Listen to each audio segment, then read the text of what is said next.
美国成长路上的 GPS。欢迎大家来到第217期微课堂。我们每周为大家带来分享，从2016年3月开始，风雨无阻，从不间断。在过去的216期微课堂中，已经有名校招生官、就业指导中心负责人、在美家长和学生等奉献了他们精彩的分享。希望可以用这些在美学习、生活、工作、发展的真实案例，为大家带来更多的真知灼见，走出误区。如果您在收听我们微课堂的过程中有什么问题，欢迎您私信我们的倪梦石老师，倪老师会竭尽回答您的问题。谢谢支持。This is our 217th weekly podcast. Today's theme is the global development trends in the post-COVID-19 era. And we are very lucky to have Professor Costantinos as our guest speaker for today.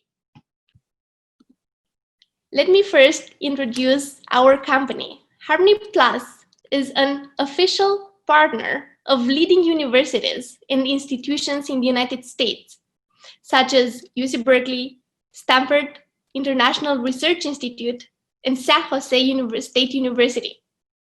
Harmony Plus is committed to providing top-notch programs to outstanding local and international students. We offer a variety of programs. For our academic programs, we offer reading and writing, AP Chemistry, AP English Literature and Composition, as well as SAT and ACT Prep, and college essay pre-writing. Please check our offerings. We always provide new programs. For our soft skill enhancement programs, we offer our Future Entrepreneur Challenge, as well as public speaking. Harmony Plus also offers a variety of professor research programs on data strategy, strategic marketing, and Internet of Things, among others. Our signature offering is called Future Planning. This is college counseling. So for middle school and high school students who want to get into their dream colleges. Our nonfiction reading and writing online program for grades 5 through 8 helps students develop their interest in reading nonfiction texts, as well as improve their reading and writing skills for narrative, informational, as well as persuasive styles of writing. Our Future Entrepreneur Challenge online program is designed for middle school and high school students. This is a program where they receive one-on-one guidance from entrepreneurs and VCs. Students also have the chance to land internships at high-growth startups. Harmony Plus offers a hybrid learning platform. We combine online offerings with offline ones. We engage both schools and students.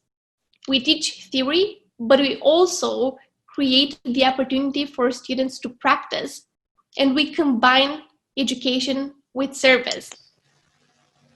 We do that by helping students and get guidance from top faculty, and by getting endorsement from leading universities.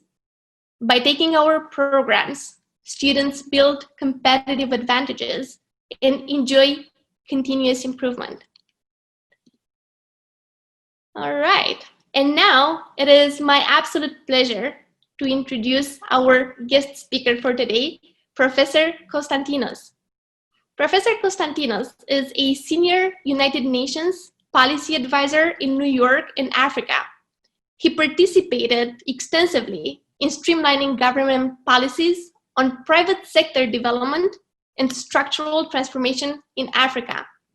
Professor Costantinos is also the chairman of the advisory committee of the African Union Convention on Preventing and Combating Corruption, and he is also the chairman of 9 humanitarian organizations. He is an Addis Ababa University Business School professor, a graduate instructor, and teacher of public policy and sustainable institutional reform. Professor Costantinos has published numerous articles on public policy and sustainable institutional reform and many other influential works. He recently published some books that include Unleashing Africa's Resilience and The Green Society and Climate Change Adaptation. Before we begin, I would like to introduce our agenda for today. These are the 5 points that we will cover. The first one is COVID-19. What are some countries' policies and their impact on the economy and the employment environment? The second point we'll touch on is entrepreneurial innovations and changes in the post-COVID-19 era. We will also touch on college essay topics on the impact of COVID-19 in the Common App. And I'll have the pleasure of introducing the Professor Summer Research Project, Global and National Public Policies and Strategy on Entrepreneurial Innovation and Employment.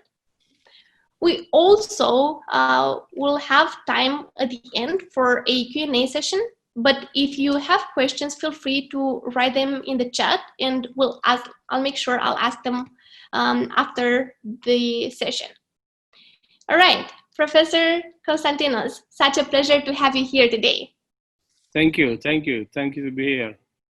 All right, Professor Costantinos, what are some countries that reacted very well to this situation, to the COVID-19 pandemic? Well, we have some countries that have acted very early in this pandemic. As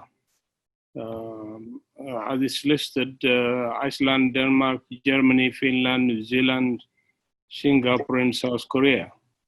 And these countries have taken initial steps, especially South Korea, initially after the experience of the SARS epidemic about 10 years ago. The first sign of the disease, they took effective action to be able to test their people. And second thing is to quarantine whoever has become positive to the virus. And therefore, the number of people infected and the number of people that have lost their lives as a result has decreased. And also, if we see some of the countries share, most of them are led by women prime ministers who have done extremely well. I think this looks into the gender dimension, into leadership of countries and states. Many countries have become sort of failed states that cannot provide essential public health and human security services to their own population. These intelligent women have come up and stood up today to control the disease and keep their economies running. Yes, I couldn't help but notice that all the women in these pictures, that all the people in these pictures are women. Maybe that's a sign that we need more women leaders. All right. Well, that's true. Yes. What would you say are some countries that didn't react very well to the COVID-19 pandemic? Well, we have countries like Italy, which was the first victim to this pandemic. And then, of course, in Europe, we have countries like Spain. And now we have the United Kingdom. Others are in North America, we have the United States. In Asia, we have, in Europe, we have Russia, Brazil. And of course, again, in the Eurasia region is Iran. These countries have not been prepared for the pandemic, and they haven't taken early action to protect their citizens and their economies from the pandemic. Yeah, so early action seems to be very important. What have successful nations done? Well, successful nations, once they found out that the virus was in their countries, they took precautionary measures in terms of social distancing, in terms of people protecting themselves using face masks, in terms of strengthening their health systems, and in terms of telling their people what this virus means and how it's transmitted, and therefore that they should keep themselves very clean, like sanitizing hands, general hygiene and sanitation, and keeping distance from people who show some kind of early symptoms of the virus. So in some countries like Iceland have offered free testing to all their citizens, which was very important in this pandemic. Others like Norway and Denmark have used social media, especially to talk to young people who could influence their families and who could use also social networks to be able to influence the general public. So it's been very important in terms of information communication, in terms of taking serious actions to test their citizens, and also to trace anyone who has been infected with the virus, and also their contacts, where they are, quarantine them, find out if they have the virus. Especially countries like South Korea developed rapid testing kits, which would ensure that the economy would still be going on, and citizens who don't have the virus wouldn't be kept in quarantine for a long period of time. And social lockdown, which has killed many economies. And of course, collectively, the world has lost close to $20 trillion because of these economic lockdowns.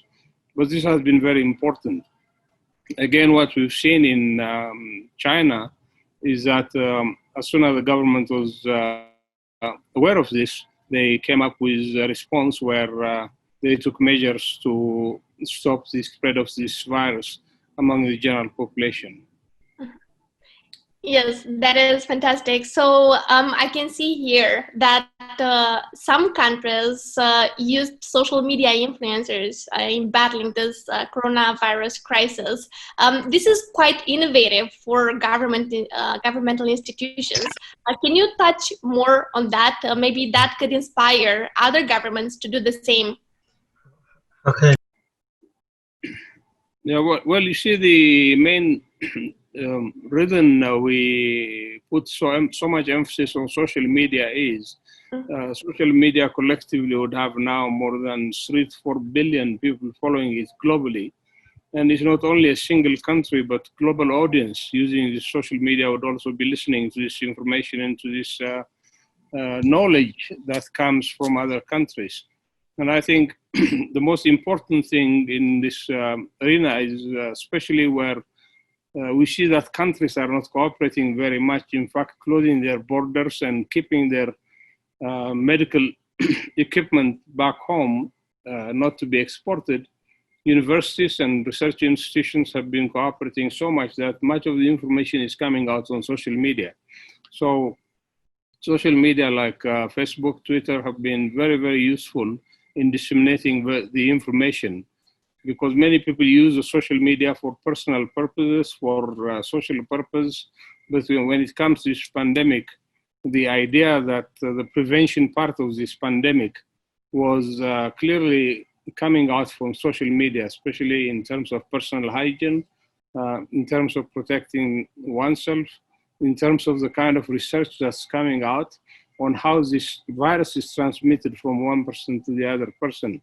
And also, we see a lot of debate that's coming up on mainstream media, but serious journals like Foreign Affairs, Foreign Policy have been doing analysis which have been shared on social media. And most social media and papers like the Foreign Affairs have made any information or research that's being done on the pandemic free to access for anyone. And therefore, this has been very helpful, especially in countries who have less communication from their governments, where governments have been telling their citizens that this pandemic is just another flu, it will go away, where governments have been telling their citizens that we're prepared for this and you shouldn't worry, you should keep continuing to do whatever you've been doing. This has been the case with Italy, especially, where a lot of people died, and it has become the first victim in Europe. And now we can see that this has been moving to Spain and then to the UK. So even within Europe itself, you see the comparison between different sets of countries like the Nordic countries, which have done quite well, and the Mediterranean countries, which have been affected very much. Yes, and this brings us to the next point. The political environment, as we've seen in the past couple of months, is very important, and says something about how certain countries manage to handle this situation. Can you tell us what is a good political response to this crisis? Well, you know, the political landscape has been changing very recently with a lot of populist governments coming into the forefront. Their main agenda was moving the economy, making the economy great again, and also telling people that immigrants are taking their jobs. They've been saying that, you know, we should protect our economy, especially in the European Union, where many believe that the European Union is a useless organization for national economies, like Brexit, and other forms of disintegration within the European Union that we see. Now, with the pandemic coming, they wanted to keep their populist agenda, and therefore they didn't want to take the serious measures that other countries have taken to maintain their economic health and, of course, the public health safety. And this has been the lack of preparedness. Of course, most of these countries that have been attacked by this virus have good public health systems, but now we have seen this system has failed. While individual health provision might have been good, at the public level, most of them have failed completely. Especially if we see Europe, for example, where health services are free for every citizen, the kind of preparedness these countries had, the kind of public administration, the political establishment, which changed very often with populist governments, was not ready neither to inform the public or to ensure that public institutions would act effectively and efficiently to be able to stop the transmission of the virus from one person to the other. Mm-hmm. Yes, so speaking of the European Union, how would you say the European Union has done in terms of handling the coronavirus crisis? There were discussions that countries cared more, became more selfish after the crisis. Some countries even accused others that they wouldn't give them the necessary medical supplies. In this context, what would you say is the future of the European Union? Do you think it's still going strong or the opposite? Well, the European Union was a great vision of leaders, especially after the Second World War, which had the vision to unite Europe into one economy, and probably would have been the greatest economy in the world. And of course, not to see the repetition of World War I and World War II. But today, the European Union has its own serious problems. Some of the problems are the heavy-handed bureaucracy that comes from Brussels, which countries do not want to literally follow. The second thing is the amount of resources that are being spent by this administration of the European Union. Already the European Union was fracturing, as we see when people are talking about Brexit and Frexit. The UK has literally left the European Union now. And therefore, the idea behind this great vision of European Union is now being put into test. And many of these European Union countries, except Britain, even have the same currency. And therefore, it will be very important for the European Union, especially the Commission, to work very hard to ensure, one, it has the trust of the national governments, and number two, that the laws and regulations that come out of the European Union are compatible to what people think are right, and not to impose laws from a central European Union headquarters in Brussels to countries like, for example, Italy or Spain or France. And therefore, they have to do a lot of work to revive that vision. And of course, to make the Commission a very efficient organization and not just a bureaucratic organization that delays things literally forever. So it's very important to look in this. Otherwise, more and more countries will be looking into exiting the European Union, and that vision will die, probably, which would lead to tremendous amounts of conflicts between nations, between communities, and between even ethnic groups and religious groups in Europe.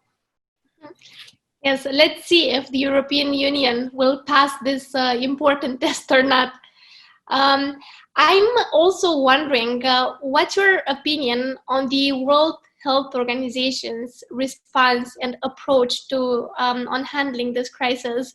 At first, like a couple of months ago, they were saying, you know, we shouldn't wear masks unless we show symptoms. Now they recommend everybody should wear masks. How do you think they did in terms of handling the situation?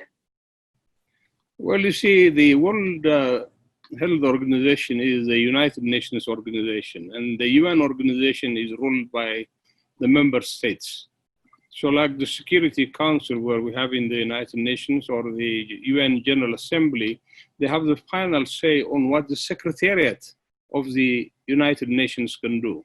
So the World Health Organization has been quite successful in dealing with pandemics before. We've seen pandemics related to smallpox. We've seen pandemics related to other diseases which have been effectively controlled by this organization and member states. When it comes to COVID-19, initially, the World Health Organization was not very clear on the emergence of this virus.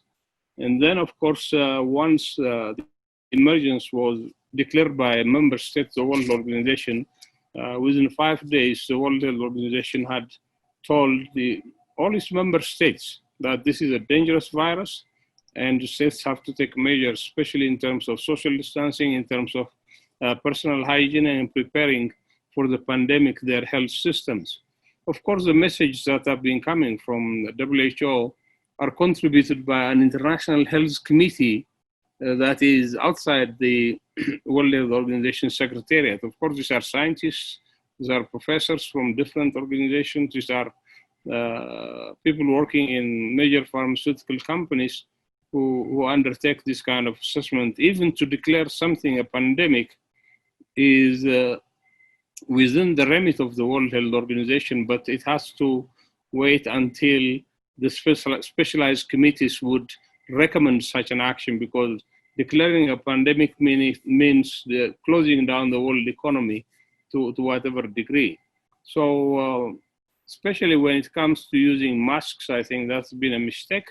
But overall, the World Health Organization has done a good job, especially looking at the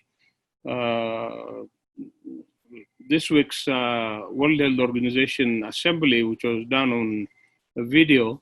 All 194 countries have given their positive mark to WHO, except of course the United States, which has requested specific information on why the World Health Organization did what it do to bring in all these diseases and economic collapse around many nations.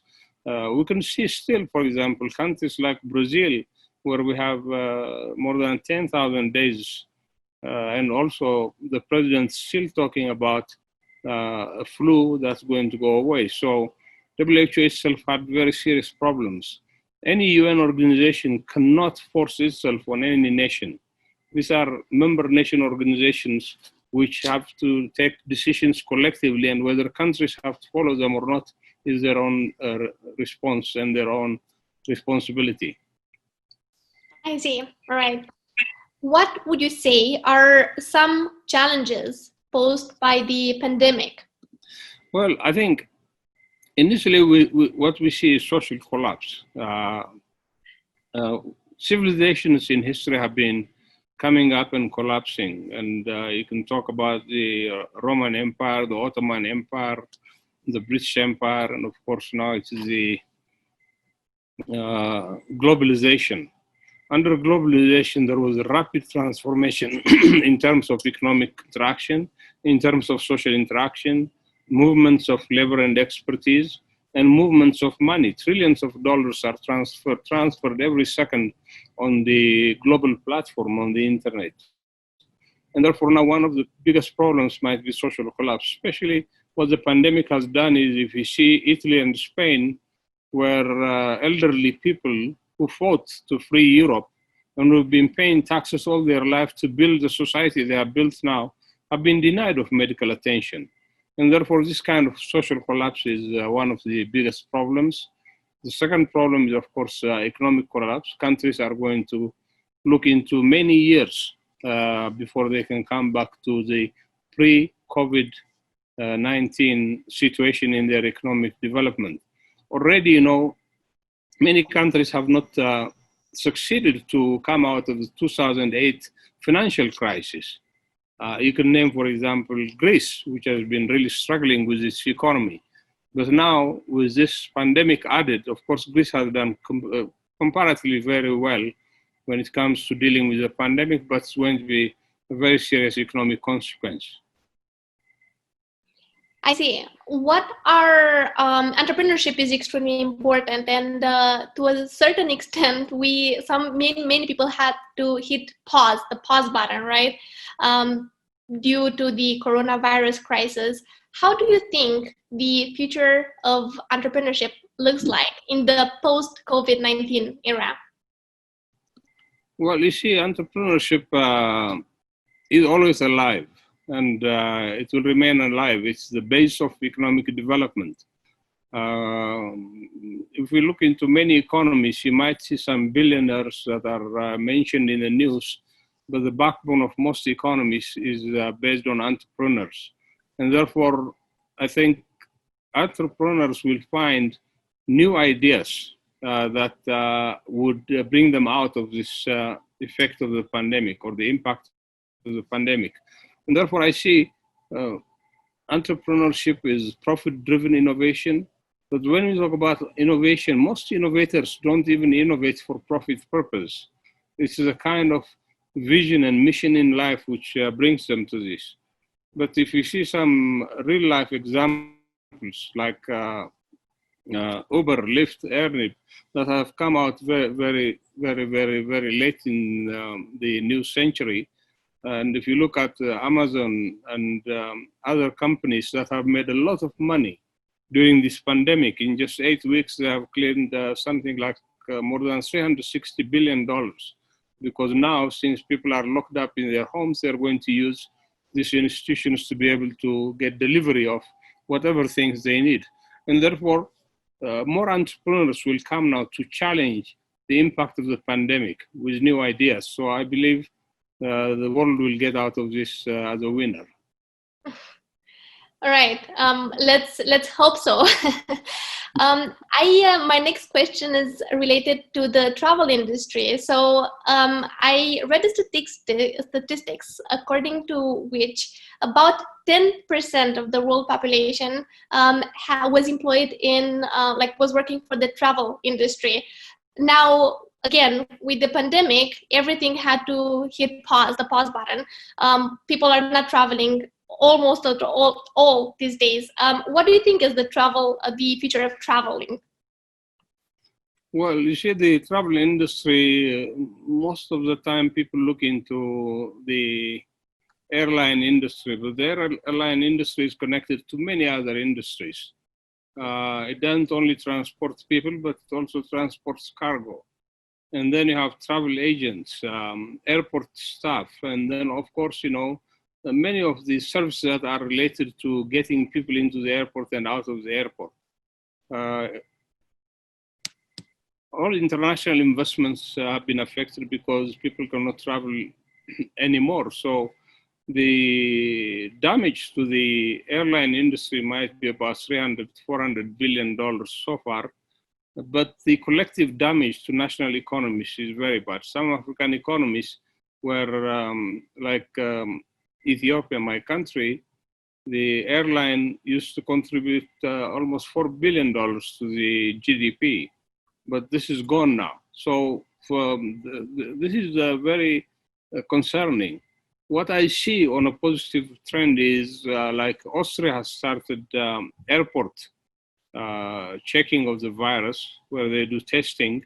And this is a fast testing that was developed, I think, in South Korea or China. And the people can come into the country without being quarantined, because business people don't want to be quarantined for 14, 15 days in a hotel, talking to literally nobody, you know.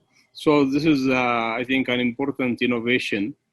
Just like the post 9/11, where airlines had serious problems and security measures were hampering the smooth functioning of the travel industry, today the post-COVID airline industry will also be innovative to bring in people. Number one, that they are free of the virus.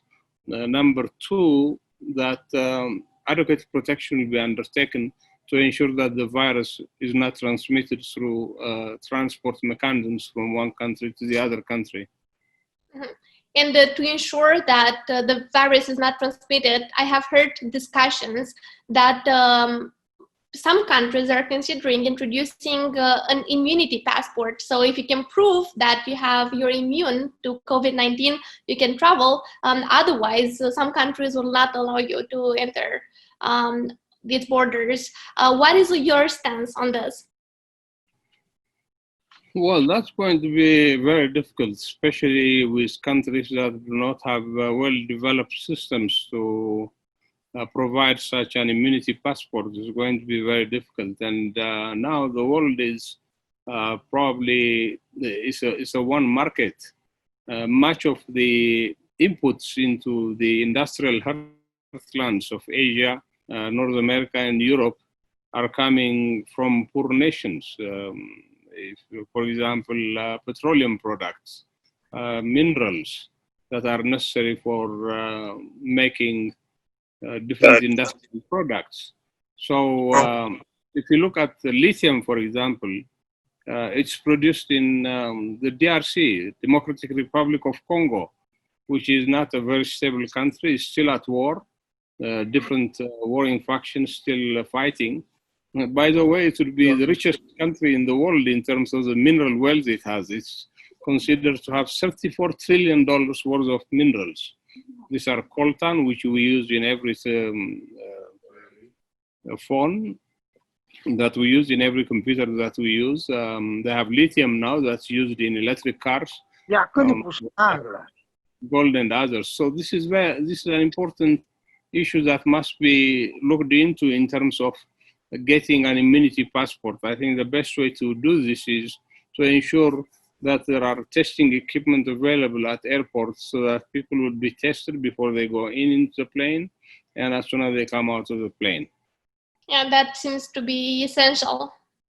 You mentioned earlier that some industries have done really well. For instance, the gaming industry, or other, like, people want to work out a lot more at home, so they've been ordering all sorts of sports equipment online. Amazon has also done really well in the past couple of months, but others haven't done that well. Like, for instance, we talked earlier about the travel industry, or restaurants and hotels. My question is, what do you think are the sectors of the economy that will, or the industries that will recover the fastest in the post-COVID-19 era? Well, you know, it's market forces that will determine whatever is going to happen globally in terms of what will the industries that will be recovering fast. Obviously, you know, most of the industries that have been functioning today, especially industries that have been very effective in becoming very disruptive, were the most successful ones.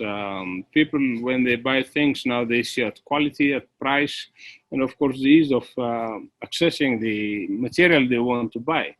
And therefore, industries that are existing in this world today in the pre-COVID era are still useful and needed by people. So they will, hopefully they will come up. Of course, some industries might not recover because they have lost their workers, they have lost their capital, and it depends on the kind of stimulus package that governments are going to provide in order to bring them back into action.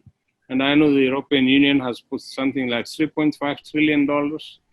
The US government has put probably an equivalent amount. The G20 have committed $5 trillion. So according to the International Monetary Fund, they have committed something like $9 trillion for this stimulus package globally. And it's very important that this money is spent very well, without corruption and without abuse, so that the global industry would recover very soon. What I see is the emerging economies in Asia will be dominating much of the industrial heartlands globally, because they have the kind of resilience to come up with this. They have the population to be able to. All right. Professor Costi, what is your message for young entrepreneurs, for people who wanted to start companies, but who are afraid to do so because of all the economic implications in the post-COVID-19 era? What is your message for them?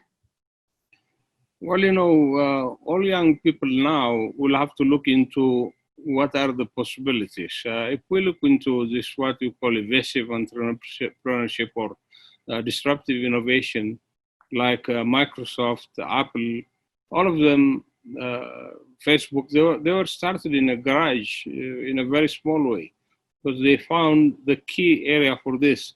And we can mention thousands of innovations of this sort, which young people have come up very strongly.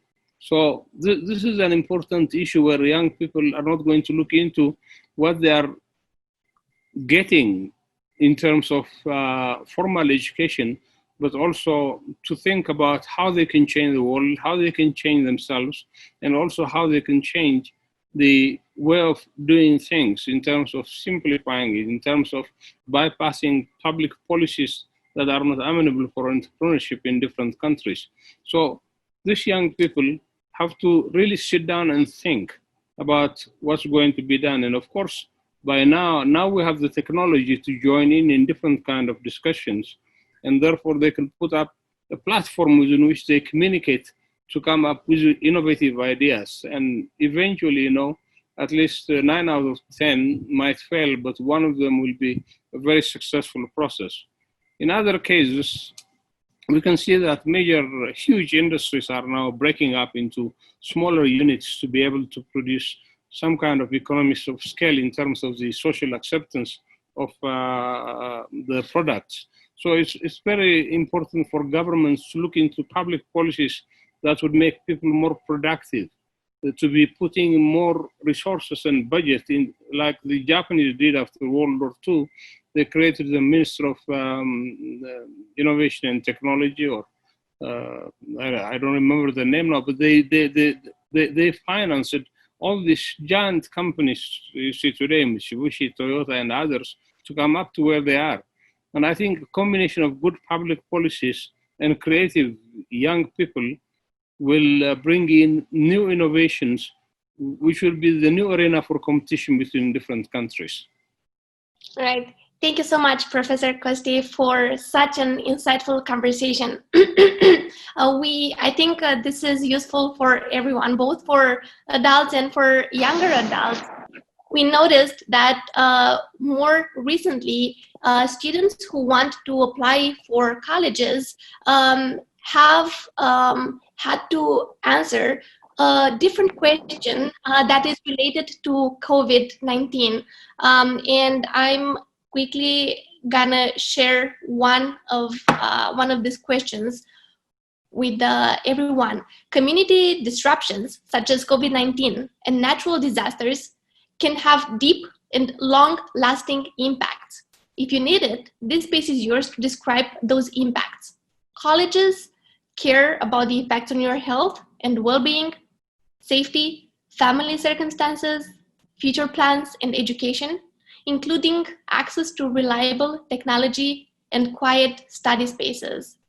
So I think students who are, like I said earlier, this information is good for everyone, but I think students can also use what you just shared with us to inspire their responses in their essay. Now, the Common App president and CEO, Jenny Rickard, has made a statement, and this is her statement. We are grateful for the feedback we received from our college and university members and the counseling community about how to help students share how the current health crisis has impacted them personally and educationally. The goal is to have a central place for students and counselors to describe their experiences due to COVID-19 only once, while providing colleges and universities the information they need to understand each student's unique context. There are a few points that I would like to touch on. One of them is that if you see this question, it will be optional and will appear in the additional information section of the application. The response length will be limited to about 250 words. Some other things to keep in mind are that counselors will also find space in their Common App counselors forums to discuss the impact of COVID-19 on their schools' communities. COVID-19 has affected everyone, so colleges want to know what is the impact it had. This new question will be a text entry response with a 500-word limit. Colleges are especially interested in understanding changes to grading skills and policies, graduation requirements, instructional methods, schedules, and course offerings, as well as testing requirements, the academic calendar, and other extenuating circumstances. Professor Costi? Yeah. To cover this? Yeah, admission offices, they are very sensitive to COVID-19 impacts. So you don't have to worry and share in your application if your family income has been affected by illness, family situation has been affected by job loss, students has had to work or otherwise support parents, students struggle to access online opportunities. These are very important issues where that are going to be extremely sensitive in terms of their applications. And the attitude is also very important, whether they have positive attitudes or negative attitudes. Of course, any negative attitude that's recognizable by any admission office would be very, very bad for admission. And then, of course, you don't repeat general information about your school that may hinder your counselor's response. Again, it's very important to let the admission officers know that your actions to pursue your studies are very clearly stated, and of course, that you understand what you want to do, especially in terms of addressing your future plans and what you want to do after finishing school. Especially when it comes to entrepreneurship, this is very important, where we might have centers that will provide the opportunity for young people to be innovative, kind of entrepreneurial incubators that would come up very soon within the entrepreneurship market. So it's very important that we look into different kinds of institutions that are going to come, and that would definitely help your future plans. Thank you so much for sharing. Now, we all know that due to the lockdown, a lot of students had to cancel their activities, the activities that they were doing, and maybe that's something that's something that they would have put on their resume, or even the summer camps that they were planning on attending. And we at Harmony Plus have the answer for students who are looking for joining an exceptional opportunity to join a research project and work directly with Professor Costantinos. I'm happy to introduce the Global and National Public Policies and Strategy, on entrepreneurial innovation and employment in the post-COVID-19 pandemic. This is a 6-week summer research project that will take place starting from July 1st all the way to August 11th. Right. And as for the program overview and course structure, this program will start with an overview on entrepreneurship both in the East and in the West, as well as explore gender issues in entrepreneurship. The students will then dive deeper and learn about various national policies on entrepreneurship and employment, as well as learn about global policy institutions such as the UN, the World Bank, or the International Monetary Fund. Throughout the class, the students will enjoy a mix of lectures, office hours with Professor Costantinos, as well as support from our TAs. And Professor Costantinos, would you like to touch on the course content? Yes, this is when we talk about globalization that has been promoted through many centuries, but has taken shape in our era. Now it's its biggest test, and frankly, many people are thinking globalization might be something history today, where countries are looking into themselves, like the United States is saying, "Make America Great Again," and its participation in international actions, even within the global economy or global security, is becoming very limited. So it's very important that globalization be looked at in terms of the kind of benefits it has brought. It has brought billions out of poverty. And therefore, it's really important that nations are cooperating economically, socially, and politically. The world has never been at peace like we are today, especially since Second World War. We have pockets of conflicts, of course, in Afghanistan, Syria, Iran, Iraq, Libya, and Yemen, but largely all the continents are quite peaceful now, and globalization had that kind of an impact. So it's very important that countries will look into globalization from its positive development. The second thing is emerging economies are going to be very powerful because they're going to get now an opening in terms of a development space for them to grow. We're going to see a realignment of forces between different global economies, like the rise of China, which is going to come up, the future of the dollar as an international currency. All this will be an important subject in the future. And of course, with all issues in climate change, we see now with the general lockdown of economies, the environment is improving very rapidly. And the dying fossil fuel industry is going to have to be replaced by some other kind of economic activity. Otherwise, most of these countries that have been exporting oil, especially from the Gulf and from Africa and Latin America, will have to think about it very seriously. Another issue is the policy-making process in different countries will not just be dependent on populist ideas where they say we're going to get more employment, we're going to have the economy in terms of GDP to rise up. But if we see Europe after World War II, what we have seen is the rise of the human protection.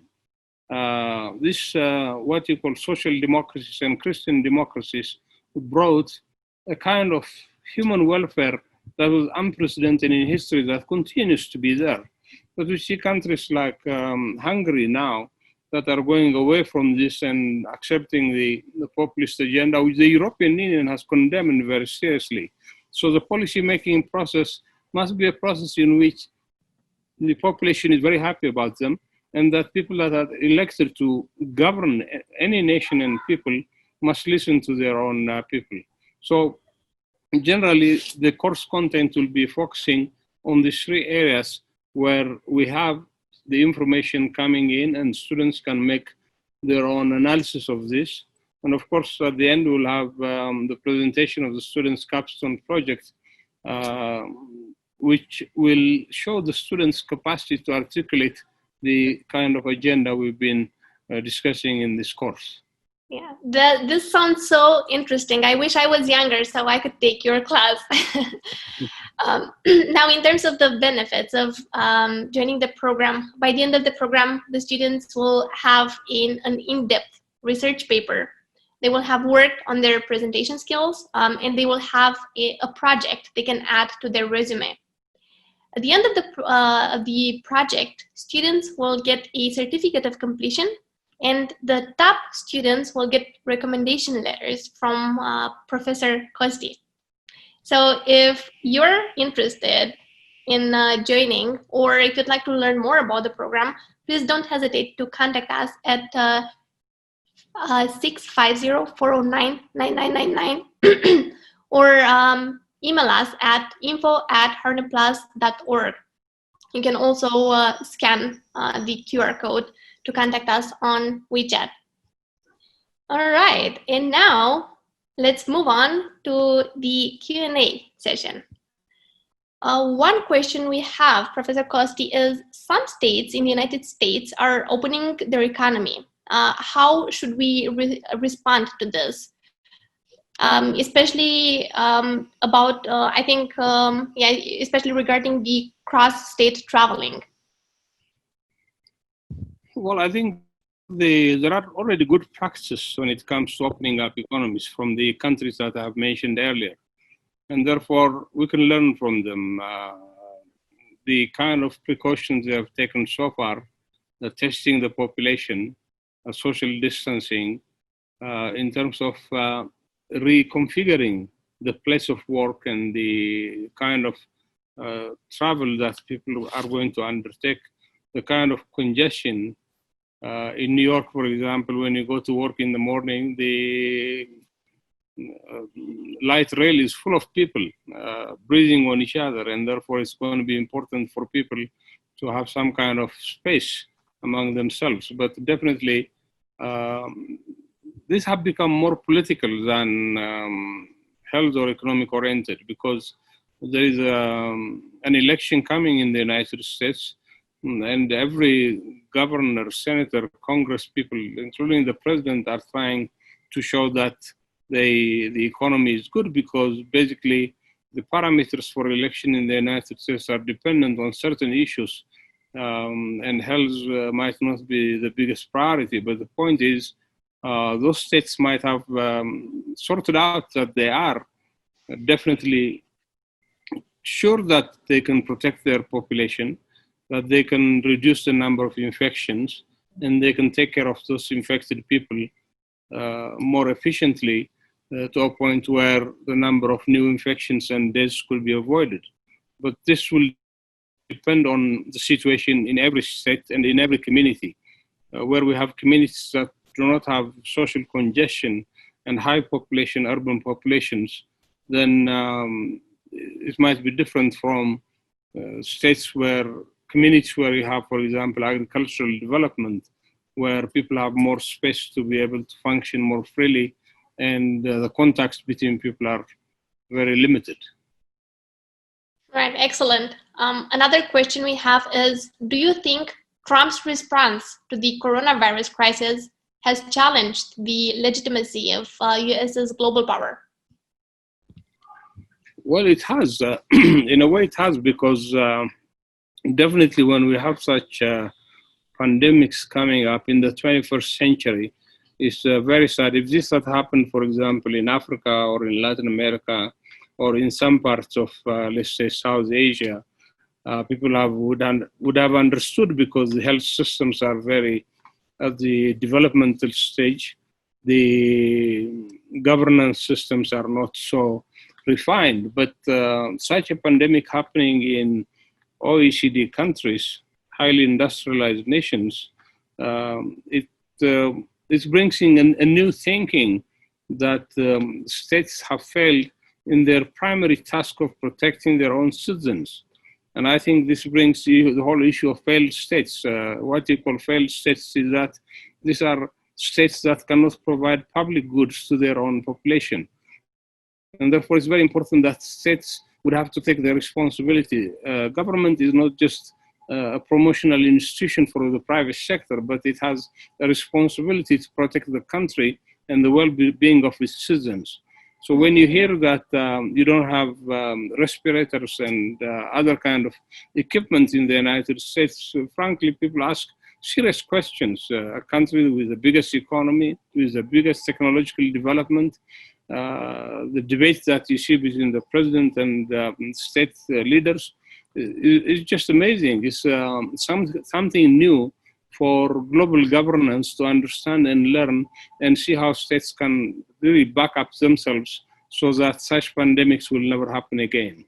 Mm-hmm. Right, thank you. Another question we have is, given post-COVID requires changes to current business models and operational models, as well as strategies in both the private and the public sector, how can you influence the government to map this challenge and take a lead role?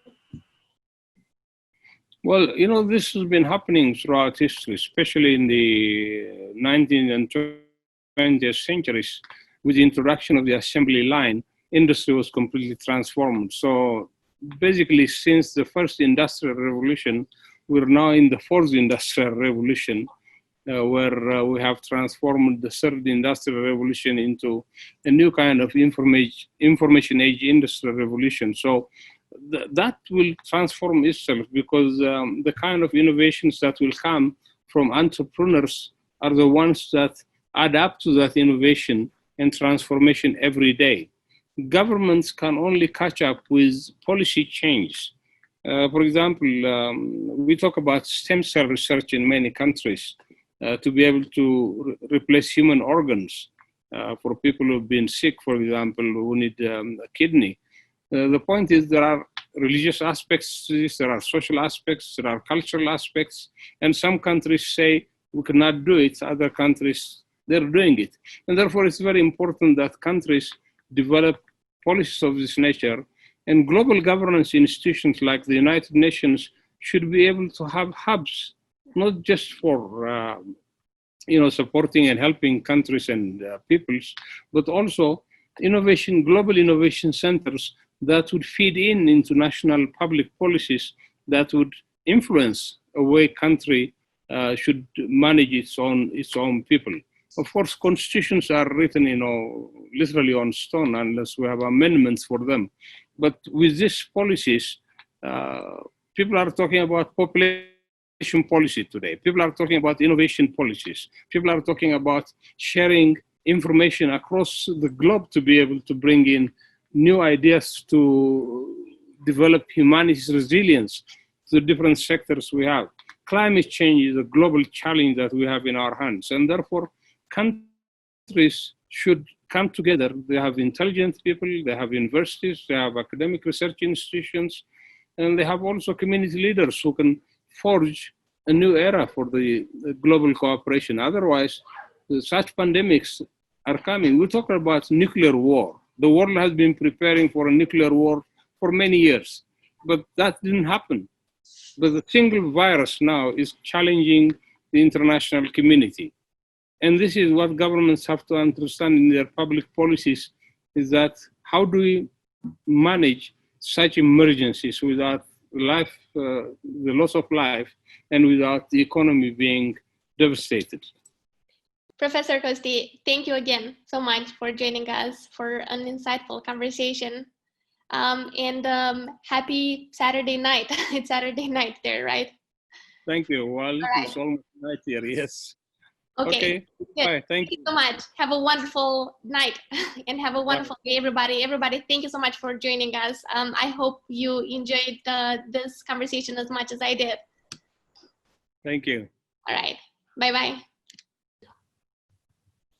我们每期的微课堂分享都不是标准答案，孩子的成长中也没有标准答案。我们试图用每一个故事、每个案例，为大家带来更宽广的视野、更加客观的认知、更加清楚地了解在美学习、工作、生活发展的方方面面。希望大家再次参与我们的微课堂，也诚邀您把我们的活动传播给更多的亲朋好友。我们期待用分享传播更多的正见，带领更多的家庭规避误区。那我们今天的微课堂就到这儿了，谢谢您的关注和支持，我们下期再见。